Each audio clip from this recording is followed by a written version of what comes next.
Welcome back friends आज पढ़ने वाले हैं स्ट्रक्चर ऑफ स्पर्म या शुक्राणु की संरचना।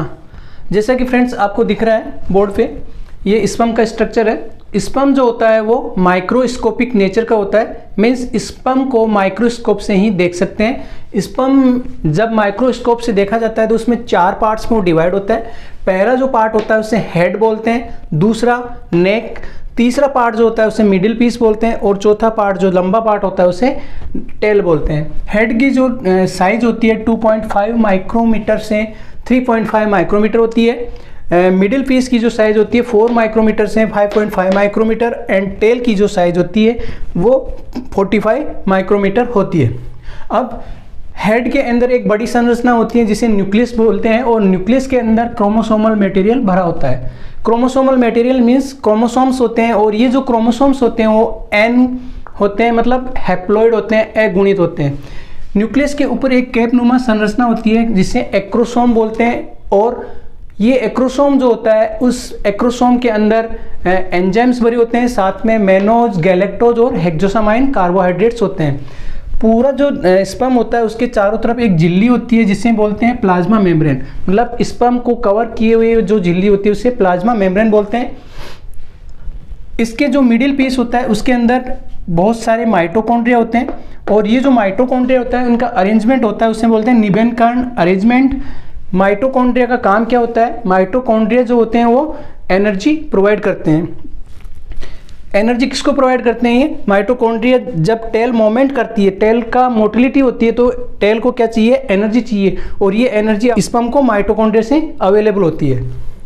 अब बात करें स्पर्म की, मेल ह्यूमन मेल जब इजैकुलेट करता है तो उसके अंदर 20 से 30 करोड़ स्पर्म्स इजैकुलेट होते हैं, जिसे 200 to 300 मिलियंस स्पर्म इजैकुलेट होते हैं और इन 200 to 300 मिलियन स्पर्म्स में से एटलीस्ट 60% स्पर्म जो हो नॉर्मल शेप एंड साइज के होने चाहिए और उनमें से भी 40% स्पर्म्स ऐसे होने चाहिए जिनकी मोटिलिटी बहुत ज़्यादा हो, ताकि वो तुरंत इजैकुलेट होने के बाद में तुरंत ओवम के पास पहुंच जाए और उसको फर्टिलाइज कर दे।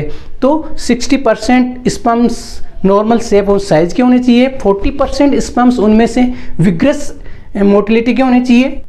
स्पर्म जब रिलीज होते हैं तो वो सेमिनिफेरस ट्यूब्यूल से रिलीज होते हैं और सेमिनिफेरस ट्यूब्यूल से स्पर्म रिलीज होने के बाद में एक्सेसरी डक्ट्स, जिसे सहायक नलियां बोलते हैं, उसके थ्रू वो ट्रांसपोर्ट होके वो वेजाइना में जाते हैं। अब एक्सेसरी डक्ट जो होती है उनमें एपिडिडाइमिस आती है, वास डिफरेंस आता है, प्रोस्टेट ग्लैंड आती है और सेमिनल वेसिकल्स आती है। सेमिनल वेसिकल का प्लाज्मा फ्लूइड एंड स्पर्म दोनों मिलकर सीमन बनाते हैं। सेमिनल वेसिकल्स में प्रोटीन्स होती हैं, कार्बोहाइड्रेट्स होते हैं, पोटेशियम, फास्फेट और सिट्रिक एसिड होता है। प्रोस्टेट ग्लैंड से भी सीक्रेशंस होते हैं। प्रोस्टेट ग्लैंड्स का जो सीक्रेशन होता है वो सीमन का 70% पार्ट बनाता है। प्रोस्टेट ग्लैंड का जो फ्लूइड होता है उसका नेचर जो होता है केमिकली वो होता है एल्कलाइन नेचर होता है। प्रोस्टेट ग्लैंड का जो फ्लूइड होता है उसमें न्यूट्रिएंट्स भरे होते हैं जो स्पर्म को न्यूट्रिशन प्रोवाइड करते हैं, साथ में ही वो स्पर्म को लुब्रिकेशन प्रोवाइड करते हैं।